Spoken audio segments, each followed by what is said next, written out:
ओम शांति।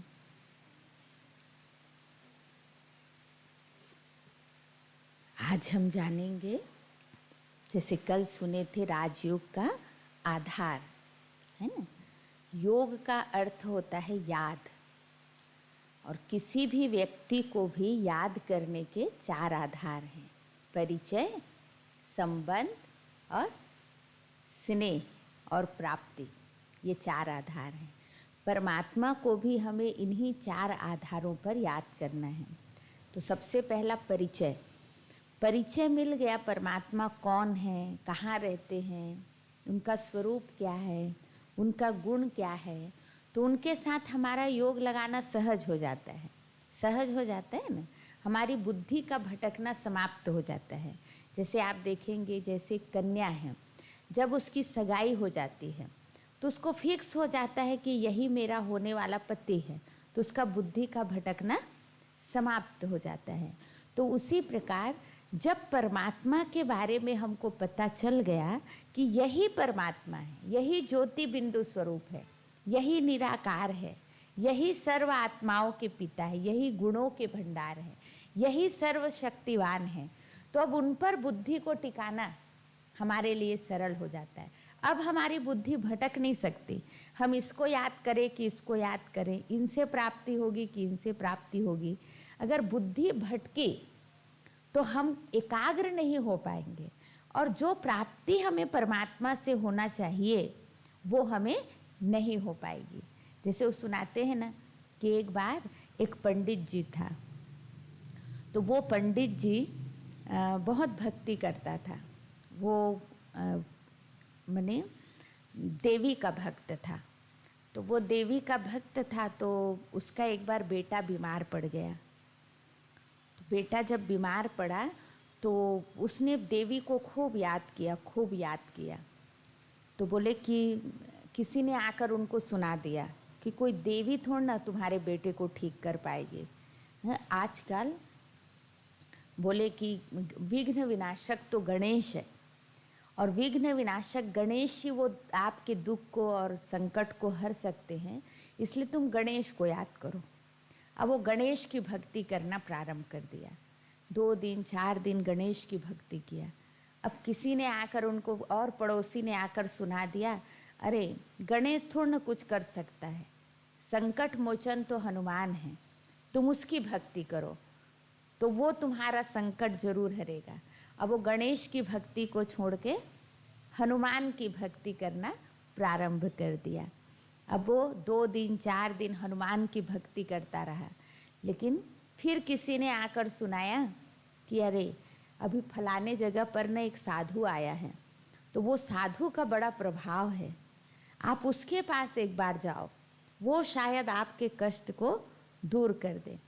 वो उसके पास गया और एक भभूत दिया और कहा, लो ये भभूत अपने बेटे को खिला देना। और वो भभूत लेकर आया, वो भभूत को खिलाता रहा, और 2 दिन में उसका बेटा चला गया। तो क्या मिला? इसको छोड़ा उसको पकड़ा, इसको छोड़ा उसको पकड़ा, इसको छोड़ा, माने किसी में विश्वास नहीं, निश्चय नहीं। और जहाँ निश्चय नहीं है वहाँ सफलता नहीं मिल सकती। लेकिन हम एक पर विश्वास रखकर, वो मेरा परम पिता परमात्मा ही सर्व आत्माओं का पिता है, देवों का देव महादेव है, वो सर्वशक्तिवान है, उस पर एक पर विश्वास रखकर हम उनको निरंतर याद करते हैं, तो हमें उनकी शक्ति प्राप्त होती है और हम खुद समर्थ बन जाते हैं, शक्तिशाली बन जाते हैं। स्वयं अपने विघ्नों को समाप्त करने का, और स्वयं के विघ्नों को समाप्त करने के बजाय हम दूसरों के भी विघ्नों को समाप्त करते हैं।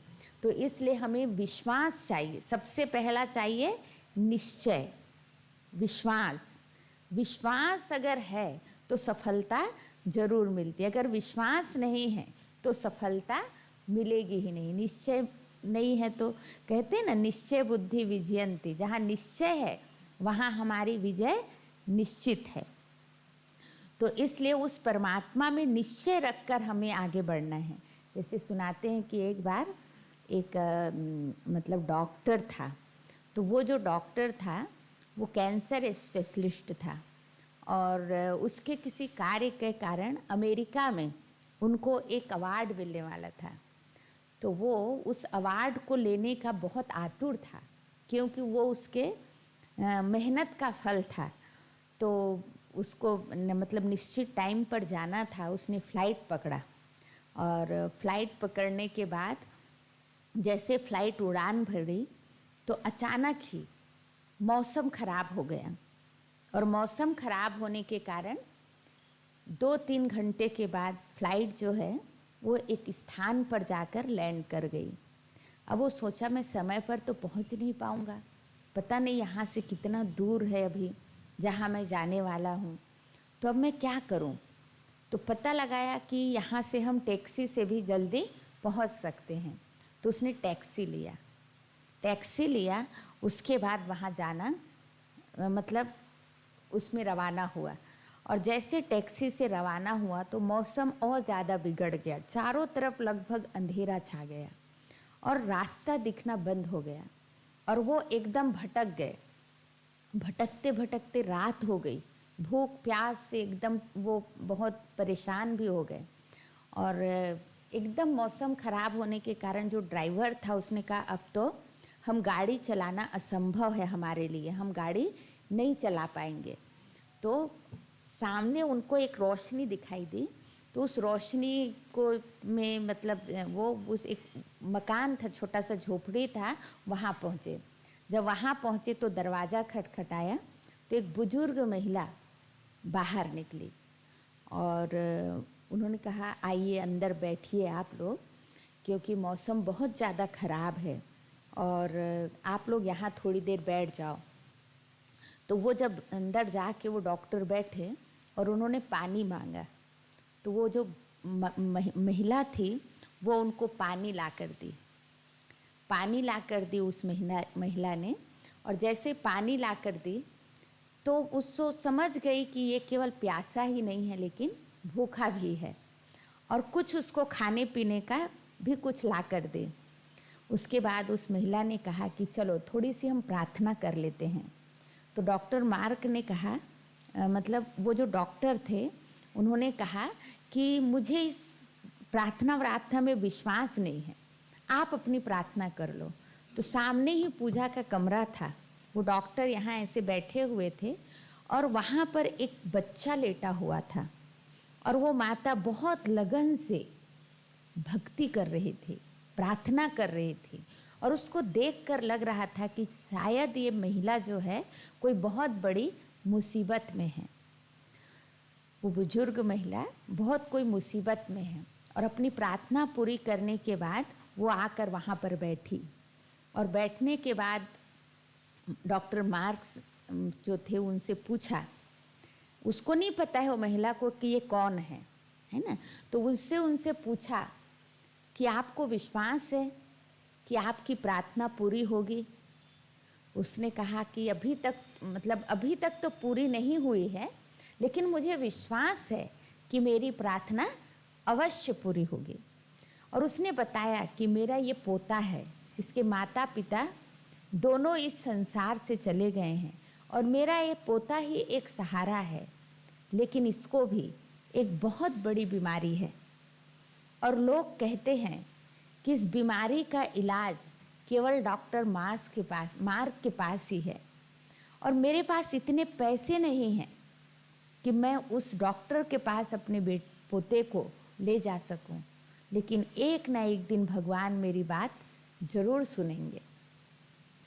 और जब ये बात डॉक्टर मार्क सुनते हैं तो उनके तो पैरों के तले से धरती खिसक जाती है और वो एकदम उस महिला को देखते रह जाता है और उसके आँखों से आंसू बहने लगते हैं और वो कहता है कि सचमुच तुम्हारा भगवान बहुत महान है और आज के बाद भले वो अवार्ड मुझे मिले या ना मिले, मैं उस अवार्ड को प्राप्त करूं या ना करूं, लेकिन आज के बाद मैं उन लोगों की सेवा करूंगा जो गरीब हैं और भगवान पर विश्वास रखते हैं।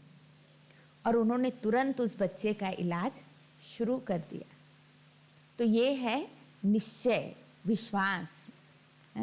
भले वो डॉक्टर के पास नहीं पहुंच पाई, लेकिन उसके निश्चय ने डॉक्टर को उनके घर में ले आया और वो पूरे उस घटनाक्रम को याद किया कि कैसे मैं फ्लाइट पर चढ़ा, मौसम खराब हो गई, मेरी जो गाड़ी है, फ्लाइट है, वो इसी शहर में लैंड की, हम टैक्सी पकड़े, भटक गए, भटकने के बाद इसी गांव में पहुंचे।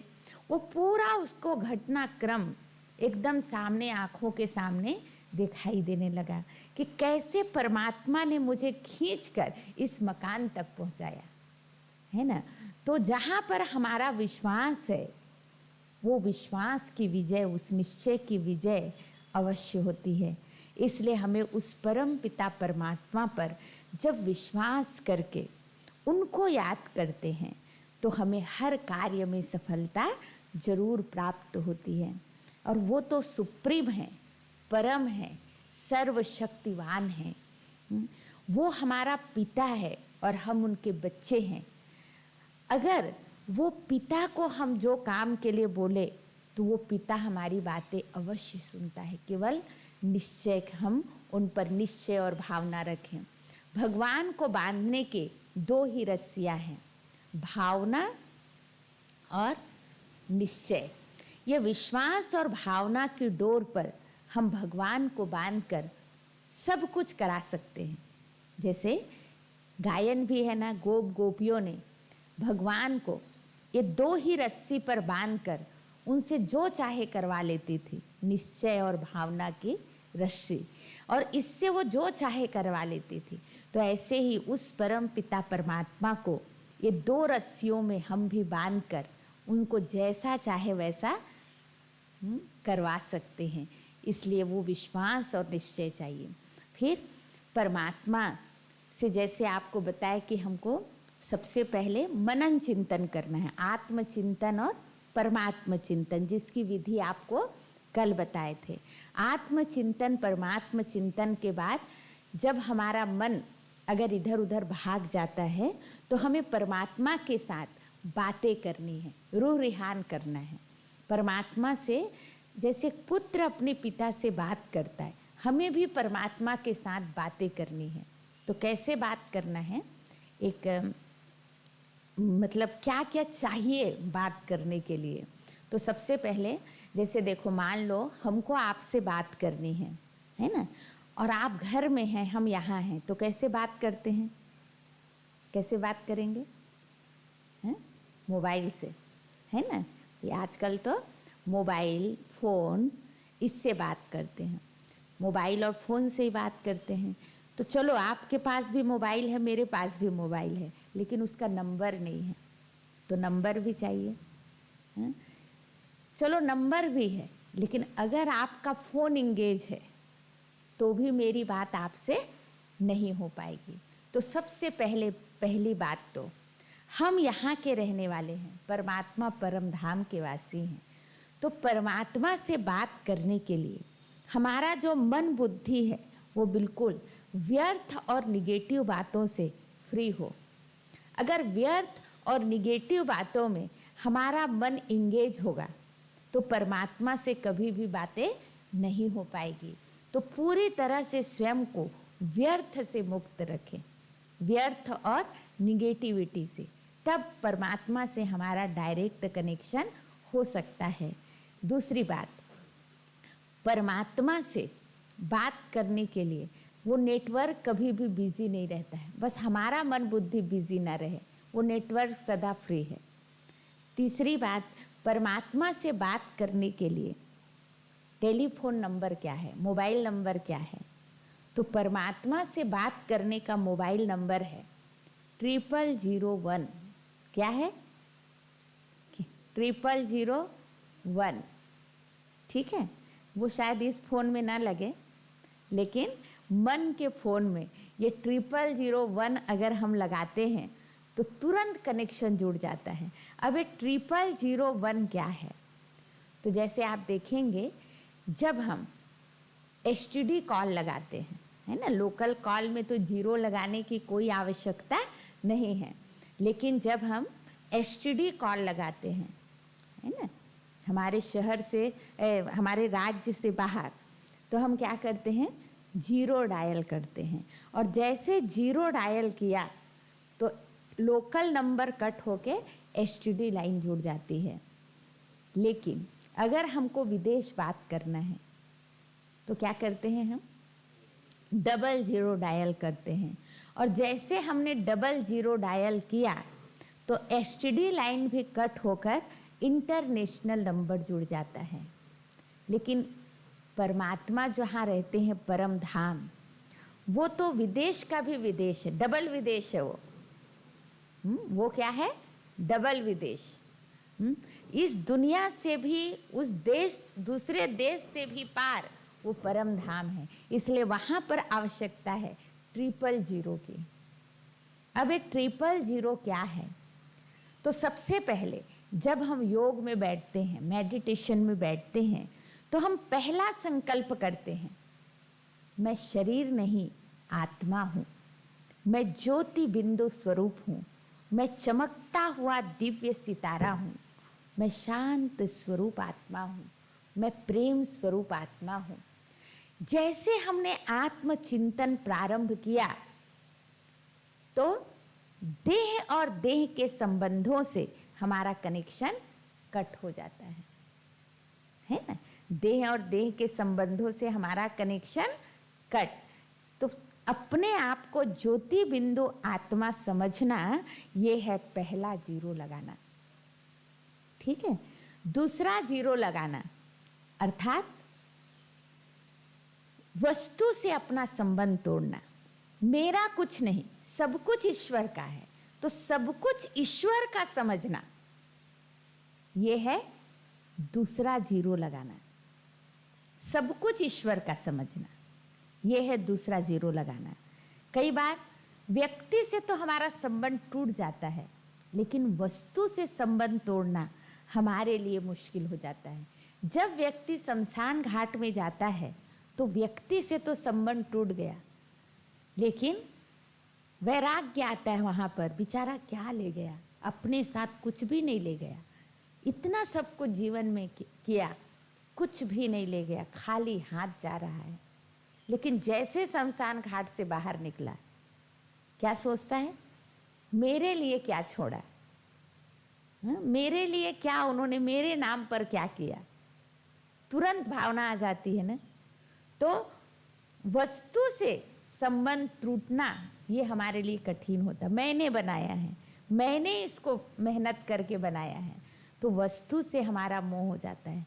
और सब कुछ ईश्वर का समझकर चलना, संपूर्ण समर्पण भाव, ये है दूसरा 0 लगाना। इसलिए हम भक्ति में गाते भी हैं, तेरा तुझको अर्पण क्या लागे मेरा, गाते हैं ना। तो सब कुछ परमात्मा का है, मेरा कुछ भी नहीं है। और ऐसे भी आप देखेंगे, जहाँ मेरा है वहाँ दुख है, और जहाँ तेरा है वहाँ सुख है। तेरा करने वाले तर जाएंगे और मेरा करने वाले मर जाएंगे, ऐसे गायन है। तो वास्तव में जहाँ तेरा है वहाँ हम तर जाएंगे, क्योंकि मेरा ही फंसाता है, मेरा ही दुख का कारण है। ये मेरा मेरा यही दुख का कारण है ना। जैसे आज देखो, हम पेपर पढ़ते हैं, बहुत सारे एक्सीडेंट्स, बहुत सारी घटनाएं पेपर में पढ़ते हैं, लेकिन दुख कहाँ पर होता है, जहाँ मेरा अपना किसी का कुछ हुआ होगा, मेरे अपने का कहीं पर एक्सीडेंट हुआ होगा, मेरे अपने का कहीं नुकसान हुआ होगा, तो वहाँ दुख होता है। तो दुख का कारण क्या है, मेरापन। जैसे एक बार एक महिला बहुत दुखी थी, बहुत दुखी थी, और एक पंडित जी के पास गई और उसने कहा, मैं बहुत दुखी हूँ, आप कुछ उपाय बताइए, मेरा दुख कम हो जाए। तो उसने कहा, तुम्हारे दुख का कारण क्या है? तो उसने बताया कि कुछ समय पहले मेरे पति की डेथ हो गई है और मैं उस दुख को भुला नहीं पा रही हूँ। तो पंडित जी ने उनको बहुत अच्छा ज्ञान सुनाया। आत्मा अजर अमर अविनाशी है, वो एक शरीर को छोड़कर दूसरा लेती है, आत्मा कभी मरती नहीं है, तुम्हारा पति मरा नहीं है, वो तो केवल वस्त्र बदला है, ऐसे बहुत अच्छा अच्छा बात सुनाता है और सचमुच उस महिला का दुख कम हो जाता है। बहुत समय के बाद वो महिला सोचती है कि इस पंडित जी ने मुझे इतना अच्छा ज्ञान सुनाया था, चलो मैं उनसे मिल कर आती हूँ। तो वो उससे मिलने आती है तो क्या देखती है कि उस दिन पंडित जी रो रहे थे। तो उस महिला ने पूछा, आज आप रो रहे हैं? तो उसने कहा, क्या करूं, मेरा बछड़ा मर गया है। तो माता ने कहा कि उस दिन आपने मुझे इतना अच्छा ज्ञान सुनाया था कि मैं अपने पति का दुख भूल गई और आज आप खुद रो रहे हो। तो पंडित जी ने क्या जवाब दिया, पति तो तेरा था लेकिन बछड़ा तो मेरा है ना। तो दुख कहाँ पर होता है? जहाँ मेरा है। तो जहाँ मेरा है वही दुख का कारण है। इसलिए सब कुछ तेरा, मेरा कुछ भी नहीं। राजा सिकंदर, आपने सिकंदर की कहानी सुनी होगी। सिकंदर विश्व का राजा बनने का स्वप्न देखता था और उस स्वप्न को पूरा करने के लिए क्या नहीं किया होगा। बड़े बड़े युद्ध किए, अनेक लोगों को मरवाया, खून बहाया, कितने राज्य को जीता। लेकिन कहते हैं सिकंदर जब अपनी मरणावस्था में था तो अपने कुछ सैनिकों को बुलवाया और कहा, एक बात ध्यान रखना, जब मेरी अर्थी को ले जाते रहो तो मेरे दोनों हाथ कफन से बाहर निकाल कर रखना। और उन्होंने 3 शर्त रखी थी ना। एक तो सबसे पहला शर्त, मुझे संसार का बेहतरीन डॉक्टर ही कंधा दे। दूसरा, मेरे दोनों हाथ कफन से बाहर निकाल कर रखना। और तीसरा शर्त, मेरा कमाया हुआ, मेरे मेहनत का कमाया हुआ धन संपत्ति मेरे घर से लेकर शमशान घाट तक बिछा देना। तो बोले कि ऐसे कैसे होगा? बोले ये तो नियम के विरुद्ध है। उसने कहा, नहीं, जो सिकंदर जीवन भर नियम का पालन नहीं किया, अंत में उसके लिए नियम कोई मायने नहीं रखता है।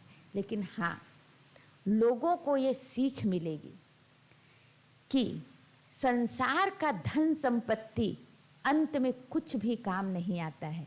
आपके पास कितना भी अच्छा डॉक्टर हो, कितनी भी धन संपत्ति हो, लेकिन जहाँ पर मृत्यु आता है तो बड़े से बड़े डॉक्टर को भी उस मृत्यु के आगे घुटना टेकना पड़ता है ना। डॉक्टर भी अंत में क्या कहता है, अब तो भगवान से ही दुआ मांगो, हमारी दवाई अब काम करना बंद कर दिया।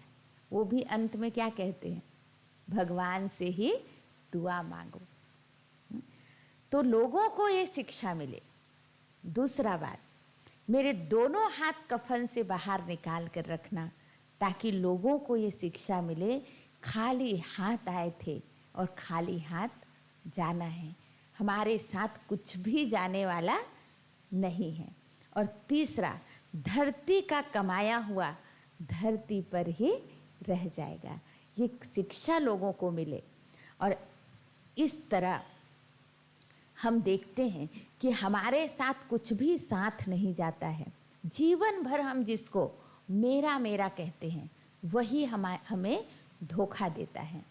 इसलिए कुछ भी मेरा नहीं है, मेरा है तो केवल एक ईश्वर, और मेरा है तो केवल एक हमारा श्रेष्ठ कर्म।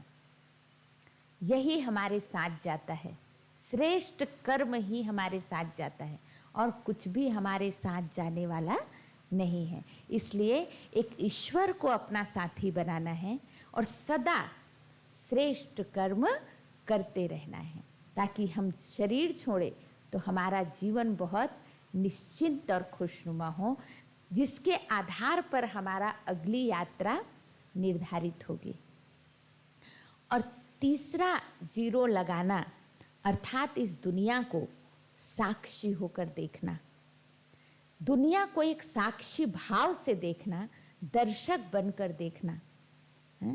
कि ये दुनिया एक रंगमंच है, नाटकशाला है, और सभी एक्टर्स इस रंगमंच में अपना अपना पार्ट बजा रहे हैं। हर एक आत्मा का फिक्स पार्ट है, सब आत्मा अपना पार्ट बजा रही है। हम किसी के पार्ट को देखकर हमारे अंदर ये प्रश्न नहीं उठ सकता कि ये ऐसा क्यों करता है, ये ऐसा क्यों कर रहा है, या ये क्या कर रहा है। कोई भी प्रश्न ना उठे, है ना। नहीं, जो हो रहा है अच्छा हो रहा है और होने वाला और अच्छा होगा। हमारे अंदर सदा ये भावना हो तो हर बात में हम संतुष्ट होंगे और हर दृश्य को साक्षी होकर देखने से हम निश्चिंत होंगे और अंदर से खुश होंगे। तो एक साक्षी भाव एक बहुत बड़ा मंत्र है। तो हमें हर दृश्य को एक दर्शक बनकर देखना है, बस, है ना। तो ये है तीसरा जीरो लगाना है। और एक के साथ सर्व संबंध, एक पिता परमात्मा के साथ सर्व संबंध। मेरा तो एक शिव बाबा, दूसरा ना कोई। बस एक के साथ हमारा सर्व संबंध हो तो सारी प्राप्तियां हमारे जीवन में होने लगेगी। तो यह है 0001 परमात्मा से बात करने का टेलीफोन नंबर। साथ साथ प्रार्थना और मेडिटेशन में क्या अंतर है? तो प्रार्थना और मेडिटेशन, प्रार्थना अर्थात हम रटा रुटाया प्रार्थना भगवान के सामने जाकर गाते हैं, है ना। और वो और किसी की भावना है, प्रार्थना तो और किसी की, किसी ने अपनी भावना से उस प्रार्थना को लिखा है, हमारी वो भावना तो नहीं है ना। हम अपनी भावना तो व्यक्त नहीं कर रहे हैं ना, वो तो और किसी की भावना है जिसको हम रट कर भगवान के सामने गा रहे हैं और हाथ जोड़कर प्रार्थना को गा आते हैं। भगवान ने सुना नहीं सुना, हमको उससे कोई लेना देना नहीं है। तो ये है प्रार्थना। लेकिन मेडिटेशन अर्थात सच्चे दिल से शांत चित होकर हम अपनी मन की भावना परमात्मा को अर्पित करते हैं और जब शांत होकर सुनते हैं तो उसका रिटर्न जवाब भी हमें प्राप्त होता है। प्रार्थना अर्थात वन वे कम्युनिकेशन, लेकिन मेडिटेशन अर्थात हम कुछ परमात्मा से बातें करते हैं और उसका रिटर्न जवाब भी हमें परमात्मा से प्राप्त होता है। ये है मेडिटेशन, है ना। और मेडिटेशन से हमें शक्ति प्राप्त होती है। मेडिटेशन का मतलब होता है हीलिंग पावर। हमारी आत्मा में वो हीलिंग पावर आती है जो हम स्वयं को ठीक कर सकते हैं, वो हीलिंग पावर आत्मा में आ जाती है ना। तो इस तरह परमात्मा, ये मेडिटेशन में हम केवल प्रार्थना या मंत्र का उपयोग नहीं करते हैं। जैसे वो सुनाते हैं ना कि एक बार एक ग्वाला था, वो जंगल में रोज गाय चराने जाता था और गाय को जंगल में छोड़कर एक पेड़ के नीचे खड़े बैठकर सब गायों को देखता था और वो पेड़ के नीचे बैठकर भगवान से रोज अलग अलग बातें करता था, रोज अलग अलग बातें। एक दिन वो भगवान से जोर जोर से बातें करता है कि हे भगवान, जिस प्रकार इस सब गाय को जंगल में छोड़कर मैं इस पेड़ के नीचे बैठकर देख रहा हूँ, उसी प्रकार आप भी हमें इस संसार रूपी जंगल में छोड़कर कहीं से तो हमें देख रहे होंगे, लेकिन हे भगवान, मैं आपको नहीं देख पा रहा हूँ, आप तो मुझे अवश्य देख पा रहे होंगे। एक बार मेरे सामने आकर मुझे दर्शन दे दो भगवान। ऐसे वो भगवान से जोर जोर से बातें करता है। तभी वहाँ से एक पंडित जी गुजरते हैं और कहते हैं, तुम अकेले जोर जोर से किससे बातें कर रहे हो? यहाँ आसपास तो कोई नहीं है। तो पहले तो वो सोचा कि ये बात तो मेरी पर्सनल भगवान से मैं पंडित जी को क्यों बताऊं। उसने कहा कुछ नहीं। तो उसने कहा नहीं, बताओ तुम किससे बातें कर रहे थे? तो उसने कहा मैं भगवान से बात कर रहा था। बोले भगवान से? और इतनी जोर जोर से बातें, ऐसे कोई भगवान से बातें होती है क्या? चलो मैं तुमको भगवान से बात करना सिखाता हूँ। और एक लंबा सा मंत्र वो अनपढ़ ग्वाले को पंडित जी ने रटाया। वो बेचारे को बहुत मेहनत भी लगी उसको रटने में, और कहा मैं कल फिर से आऊँगा, तुमने इसको ठीक से रटा कि नहीं, मैं वापस आकर तुमको पूछूंगा। और ऐसा रटा कर पंडित जी वहाँ से चले जाते हैं और एक मंदिर में जाकर वो भगवान से कहते हैं, हे भगवान, मैंने आज एक बहुत बड़ा काम किया है। एक अनपढ़ ग्वाले को आपसे बात करना सिखा दिया। तभी ऊपर से आकाशवाणी होती है कि तुमने ये बिल्कुल ठीक काम नहीं किया, क्योंकि वो ग्वाला रोज अपनी मन की भावनाएं, अपने मन की बातें मेरे साथ शेयर करता था, और आज तो केवल वो मंत्र रटने में लगा है। इसलिए उस बच्चे को, उस भक्त को तुमने मेरे से दूर कर दिया। ये तुमने ठीक काम नहीं किया। तो कोई मंत्र या प्रार्थना से हम भगवान के करीब नहीं पहुंचते हैं, लेकिन सच्चे दिल से, सहज भाव से जो हम भगवान से बातें करते हैं वो भगवान तक पहुंचता है। ऐसे 3 साधु एक बार एक द्वीप पर बैठे थे और एक जहाज आई, वहाँ से एक पादरी उतरा। बहुत सारे लोग बैठे थे उस द्वीप में। तो जहाज जैसे रुकी तो उस पादरी ने सोचा कि चलो बहुत अच्छा मौका है, मैं किसी को प्रार्थना सिखाता हूँ। तो ढूंढते ढूंढते वो 3 साधु के पास पहुँचे और कहा, प्रार्थना वरार्थना गाते हो? तो उसने कहा, हाँ गाते हैं। तो बोले, क्या प्रार्थना गाते हो? बोले, हमको कोई खास प्रार्थना तो नहीं आती, लेकिन हम रोज भगवान से यही कहते हैं कि हम भी 3 हैं, आप भी 3 हो, आप तीनों मिलकर हम तीनों को बचा लेना, बस। बोले, ये भी कोई प्रार्थना होती है क्या? चलो मैं तुमको प्रार्थना सिखाता हूँ। और उसने, पादरी ने एक लंबा सा प्रार्थना उन तीनों साधुओं को सिखाया। रात हुई, सब सो गए। जब सो गए तो जो पादरी थे वो उठे, जहाज में बैठे और अपने गंतव्य की ओर रवाना हो गए। लेकिन जब तीनों साधुओं की नींद खुली तो देखे कि जहाज रवाना हो चुकी है और हम अपनी प्रार्थना भूल चुके हैं। बहुत याद किए, उनको याद नहीं आया कि वो प्रार्थना क्या थी। तो वो सोचे कि अब क्या करें, हम तो वो जो पादरी प्रार्थना सिखाए थे उसको भूल गए। तो देखा कि जहाज जो है वो रवाना हो चुकी। अब वो पानी में ही दौड़ते दौड़ते दौड़ते, महात्मा रुकिए, महात्मा रुकिए, वो जहाज के पीछे पीछे भागने लगे। तो पादरी ने देखा ये तीनों साधु इस पानी में दौड़ते कैसे चले आ रहे हैं। उन्होंने जहाज को रुकवाया और कहा कि महात्मन, आपने जो रात को प्रार्थना सिखाई थी वो हम भूल गए हैं, एक बार, बस एक बार हमें और याद दिला दो। तो कहा, वो तो ठीक है, मैं प्रार्थना आपको याद दिला दूं, लेकिन इतने गहरे पानी में, समुद्र में, आप इस पानी में दौड़ते कैसे चले आ रहे हो? तो उसने कहा, हम तो बस यही बोले कि हम तो दौड़ चले हैं, आप हमको बचा लेना। कहा, वो पादरी जो थे उन तीनों साधुओं के आगे नतमस्तक हो गए और कहा, आपकी ही प्रार्थना ठीक है, जो कर रहे हो वही करते रहना, उस प्रार्थना को तो भूल ही जाओ। तो भगवान कौन सी बात स्वीकार करता है? सच्चे दिल की भावना जो हम भगवान को कहते हैं वो परमात्मा स्वीकार करता है। कोई जरूरी नहीं हम रटा रटाया मंत्र या कोई प्रार्थना ही करें, लेकिन हम अपनी भावनाएं अनुभव करें, परमात्मा मेरे सामने बैठे हैं और हम अपनी मन की बातें परमात्मा के साथ करें। हर पल एक बच्चा था, तो वो बच्चा भगवान से कैसे बात करता था,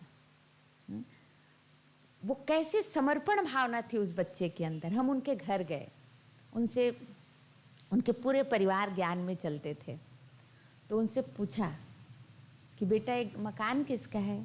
उसने कहा, बाबा का मकान है, शिव बाबा का मकान है। फिर हम अंदर गए, बोले सोफ़ा किसका है? तो उसने कहा, शिव बाबा का सोफ़ा है। फिर ये फ्रिज किसकी है? कहा, शिव बाबा का है। ये अलमारी किसकी है? शिव बाबा का है। ऐसा पूछते पूछते एक मेडिटेशन रूम बना हुआ था, वहाँ बाबा का फोटो था, जैसे यहाँ बना है ना वैसे। तो बोले बाबा किसका है? तो उसने कहा, बस ये मेरा है। ये बाबा बस मेरा है, बाकी सब बाबा का है। ये है समर्पण भावना।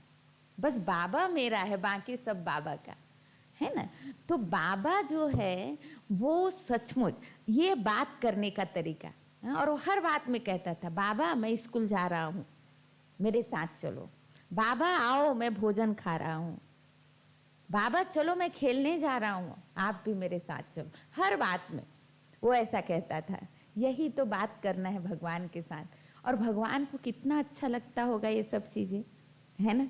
भगवान कितना खुश होता होगा जो हर बात हम बाबा को बता कर रहे हैं कि बाबा मैं फलानी जगह जा रहा हूँ, चलो आप मेरे साथ, है ना। बस यही मेडिटेशन है। हर पल जो हम उसको आह्वान कर रहे हैं, हर पल जो हम उनसे बात कर रहे हैं, वही वास्तव में मेडिटेशन है। मेडिटेशन कोई बहुत कठिन विधि नहीं है, इसलिए इस योग का नाम है सहज राज योग।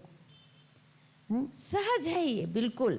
और इसे बुजुर्ग से बुजुर्ग, बच्चे से बच्चे, हर व्यक्ति, हर जाति, हर उम्र के व्यक्ति इसको कर सकते हैं। इसलिए इसे हम कहते हैं सहज राज योग। तो इस तरह हम परमात्मा से बातें करें, सच्चे दिल से हम बातें करें परमात्मा के साथ। यही वास्तव में योग है। साथ साथ हम कर्म योगी भी हैं। केवल हमें बैठकर मेडिटेशन, बैठकर तो अभ्यास करना ही है, अपने को आत्मा समझकर मन बुद्धि को परम धाम में ले जाकर। इसलिए योग को यात्रा भी कहा गया है। योग एक यात्रा है ना। जैसे आप देखेंगे कि यात्रा में क्या करते हैं, हम एक जगह से दूसरी जगह पर जाते हैं ना, तो ये शरीर की यात्रा होती है। लेकिन यहाँ हम मन बुद्धि की यात्रा करते हैं। हम यहाँ बैठे मन बुद्धि से परम धाम पहुँच जाते हैं। तो ये है यात्रा। हम मन बुद्धि से परमात्मा के पास पहुंचकर उनको बुद्धि की आंखों से देखते हैं और उनसे बात करते हैं। तो ये है यात्रा। साथ साथ हम यहाँ पर रिचार्ज होते हैं। जैसे आप देखेंगे, आप मोबाइल यूज़ करते हैं, मोबाइल यूज़ करते हैं तो उसकी जो बैटरी है वो डिस्चार्ज हो जाती है। फिर आप क्या करते हैं, उसको पावर प्लग में लगाते हैं। और पावर प्लग में जब एक तार के द्वारा कनेक्ट करते हैं तो उनके जो अंदर के केमिकल जो अस्त व्यस्त हो जाते, फिर से सुव्यवस्थित हो जाता है। तो हम कहते हैं मोबाइल जो है वो चार्ज हो गया। तो वैसे ही आज हम मेंटली कर्म करते हैं, फिजिकली कर्म करते हैं, और कर्म करते करते हम अंदर से शक्तिहीन हो जाते, अव्यवस्थित हो जाते हैं। लेकिन जब उस पावर हाउस से बुद्धि के तार द्वारा स्वयं को कनेक्ट करते हैं तो उनसे एक शक्ति प्राप्त होती है, और उस शक्ति से हम फिर से सुव्यवस्थित हो जाते हैं। अंदर से वो शक्ति हमको मिलने लगती है और हमारे मन में एकाग्रता आती है, हमारा मन संतुलित हो जाता है। और उस एकाग्रता पावर से हमारे अंदर फिर सारी शक्तियाँ आने लगती हैं, क्योंकि एकाग्रता बहुत बड़ी शक्ति है। और आज दुनिया में जितने भी बड़े, चाहे वो वैज्ञानिक हो या जिसने भी बड़े बड़े खोज किए, तो वो एकाग्र हो गए उस चीज़ के प्रति, एकाग्र हो गए, और उस एकाग्रता से उन्होंने उस खोज को कर पाए या वो प्राप्ति कर पाए। तो वैसे ही जब हमारी बुद्धि उस परम सत्ता पर एकाग्र हो जाती है तो उस एकाग्रता की शक्ति से उनकी शक्ति हमारे अंदर डाउनलोड होना शुरू हो जाता है, हमारे ऊपर इंस्टॉल होना शुरू हो जाता है, और वो शक्ति आत्मा में आने लग जाती है। साथ साथ आप देखेंगे योग एक अग्नि भी है। जैसे अग्नि में जब हम किसी चीज़ को डालते हैं तो अग्नि, वो चीज़ का रूप बदल जाता है, उस चीज़ का रूप बदल जाता है। और साथ साथ जैसे सोना को अगर हम अग्नि में डालें तो सोने के अंदर जो अलाय है, खाद है, वो जल जाता है और प्योर सोना बन जाता है।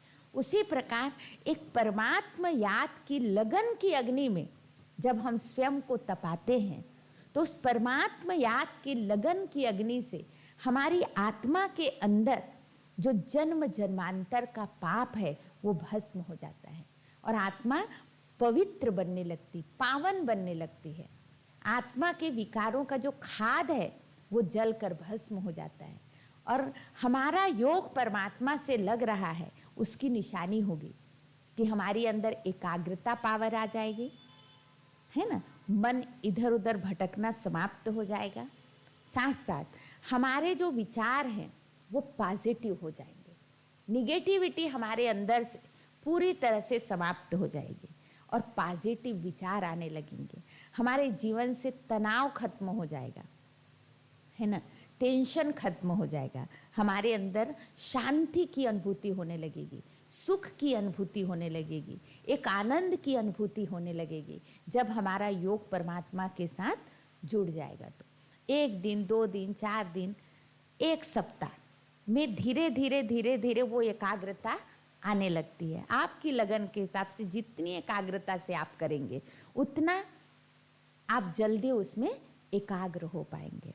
तो इस प्रकार वो शक्ति परमात्मा से हमें प्राप्त होने लगती है। साथ साथ हम कर्म योगी हैं। केवल हमें बैठकर परमात्मा को याद नहीं करना है, लेकिन चलते फिरते उठते बैठते हर कर्म करते परमात्मा को याद करना है। और जब हम हर कर्म करते परमात्मा को याद करते हैं तो इसको ही कर्म योगी कहा जाता है। हम कर्म सन्यासी नहीं है कि सब कुछ छोड़कर जंगल में चले जाए, नहीं, कर्म करते भी बुद्धि का योग परमात्मा से जुटा रहे, ये कर्म योगी स्थिति है। और इससे जब हम सारा दिन उस परम पिता परमात्मा की याद में हर कर्म करते हैं तो हमारे कर्मों में कुशलता आती है, कर्म श्रेष्ठ बनता है। साथ साथ जो काम आप 4 घंटे में पूरा करते थे वो 3 घंटे में ही पूरा हो जाएगा, आपका समय बचने लगेगा। और साथ साथ अभी हम 8 घंटा सोकर भी नींद पूरी नहीं करते हैं, लेकिन आप देखेंगे जब आपके अंदर एकाग्रता आ जाएगी ना, 3 घंटे 4 घंटे में ही आपको लगेगा जैसे मैं कई घंटों की नींद पूरी करके उठ रहा हूँ। आपका नींद खुल जाएगा, 2 बजे 3 बजे 4 बजे नींद खुलने लग जाएगा। क्योंकि नींद कब ज़्यादा आती है? जब मनुष्य मन से थकता है। मन से जब थकता है तो नींद ज़्यादा आती है, लेकिन जहाँ मन एकाग्र हो गया तो 4 घंटे में ही आप बिल्कुल रिलैक्स अनुभव करेंगे। बिल्कुल ऐसे लगेगा जैसे मैं पूरी नींद करके उठा हूँ, ये अनुभव आपको होने लगेगा, है ना। तो इतने सारे फायदे योग से है। क्या क्या फायदा है? बाकी और भी है। अष्ट शक्तियों की प्राप्ति होती है, इसके बारे में आपको कल बताएंगे, है ना। तो एक तो कर्मों में कुशलता आती है, हम पूरी तरह से आत्मा चार्ज होने लगती है। तीसरा, हमारे पिछला विकर्म विनाश होने लगते हैं और वर्तमान का कर्म श्रेष्ठ होने लगता है। एकाग्रता पावर बढ़ जाती है ना। और साथ साथ हमारे अंदर सर्व गुण और शक्तियों का संचार होता है। तो ये सारे फायदे योग से होने लगते हैं। कल आपको बताएंगे योग से हमको अष्ट शक्तियों की प्राप्ति कैसे होती है, इसके बारे में आपको कल बताएंगे, है ना। सृष्टि चक्र और अष्ट शक्तियों की प्राप्ति, इसके बारे में कल बताएंगे, ठीक। और आज शाम को भी विशेष 5 बजे से आना है। हमारे सूरज भाई जी की क्लास भी करेंगे और परमात्मा मिलन की अनुभूति भी करेंगे। फिर कैसे परमात्मा आते हैं इसके आगे आपको बताएंगे।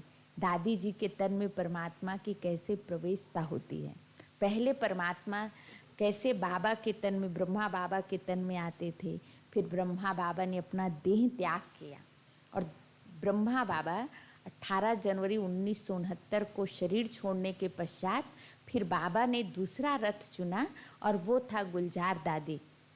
तो उनके बारे में आपको डिटेल में पूरा बताएंगे, लेकिन आज आप शाम को उसको पहले देखेंगे और उसकी अनुभूति करेंगे, ठीक है।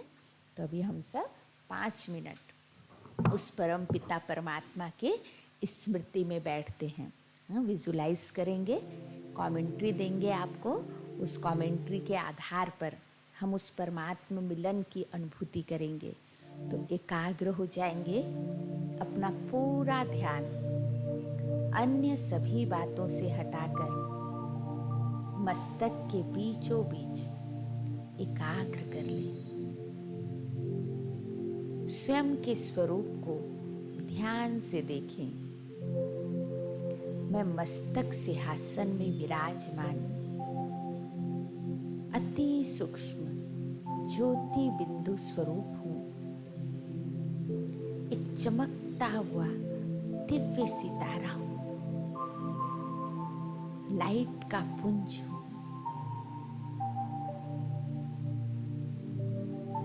मैं शांत स्वरूप आत्मा हूँ।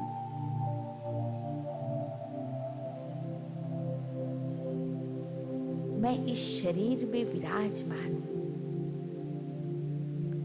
मैं आत्मा इस शरीर में प्रवेश की हूँ। मैं जब चाहे इस शरीर से निकल सकती हूँ और जब चाहे प्रवेश कर सकती हूँ। अब मैं आत्मा इस देह से अलग होकर एक चमकते हुए सितारे के रूप में ऊपर उठ रही हूँ। देखिए स्वयं को चमकते हुए सितारे के रूप में 1 फीट की दूरी पर, 1 फीट की दूरी पर अलग होकर मैं अपने शरीर को साक्षी होकर देख रही हूँ। मेरा शरीर बिल्कुल स्थिर पड़ा हुआ है। अब मैं और ऊपर, इस छत से भी ऊपर खुले आकाश में पहुंच गई हूँ।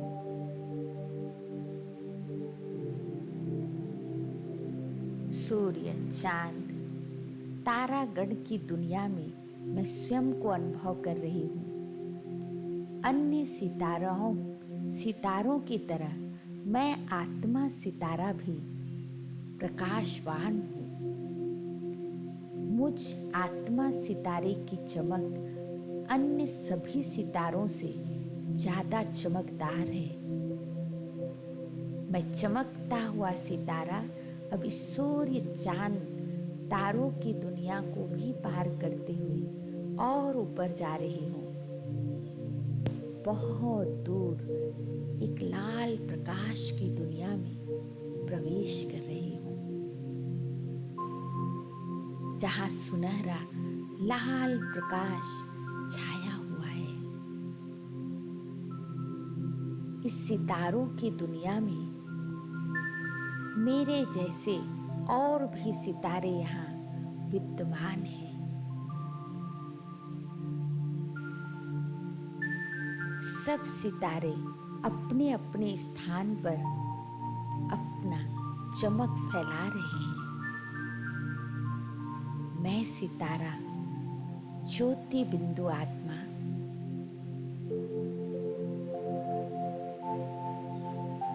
इस ज्योति की दुनिया में, परम धाम में स्वयं को देह और देह के बंधन से संपूर्ण मुक्त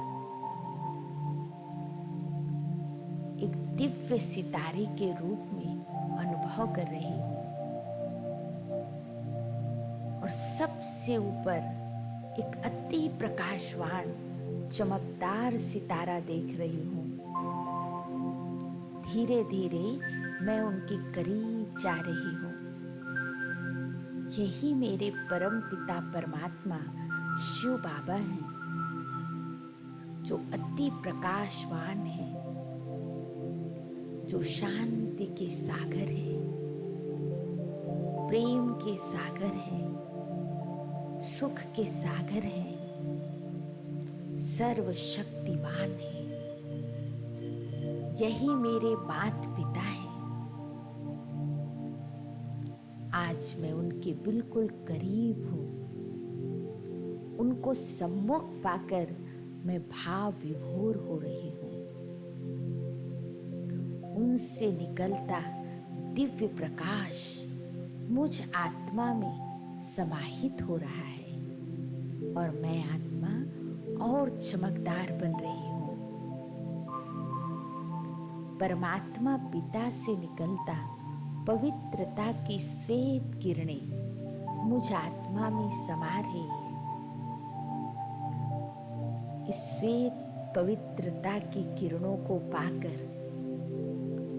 मैं आत्मा स्वयं में उन्हें आत्मसात कर रही हूँ। इन पवित्रता के शक्तिशाली किरणों से मेरे जन्म जन्मांतर के पाप भस्म हो रहे हैं और मैं आत्मा पावन बन रही हूँ। मुझ आत्मा के विकारों रूपी खाद जलकर भस्म हो रहे हैं। मैं स्वयं को अत्यंत हल्की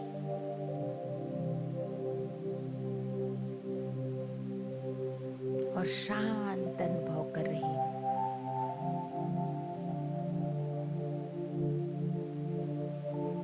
परमात्मा पिता से मुझे शांति की किरणें प्राप्त हो रही है। मेरा मन बिल्कुल शांत है।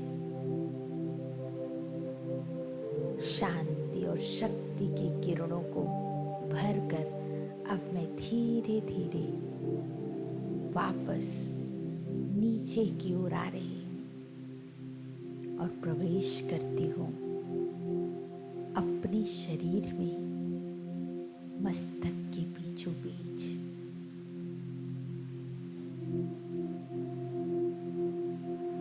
अब भी मन बुद्धि के तार उस परम पिता परमात्मा से जुड़ा हुआ है। अब मुझे हर कर्म इसी शांति और शक्ति से करनी है।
शांत स्वरूप, शक्ति स्वरूप, प्रेम स्वरूप में आत्मा हूँ। पवित्र स्वरूप, सुख स्वरूप, आनंद रूप में आत्मा हूँ। आत्मा हूँ। निराकार की मैं पहचान, बिंदु स्वरूप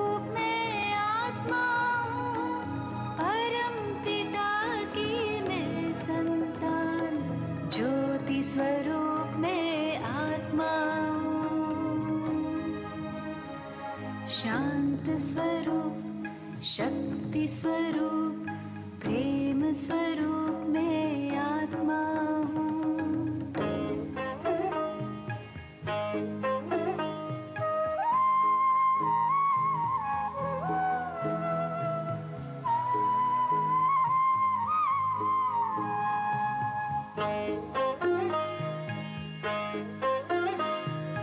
दीप में जैसे ज्योति है, सीप में जैसे मोती है, अंबर में जैसे तारे, फूलों में खुशबू होती है, भ्रिकुटी बीच में विराजमान, रूप अनूप में आत्मा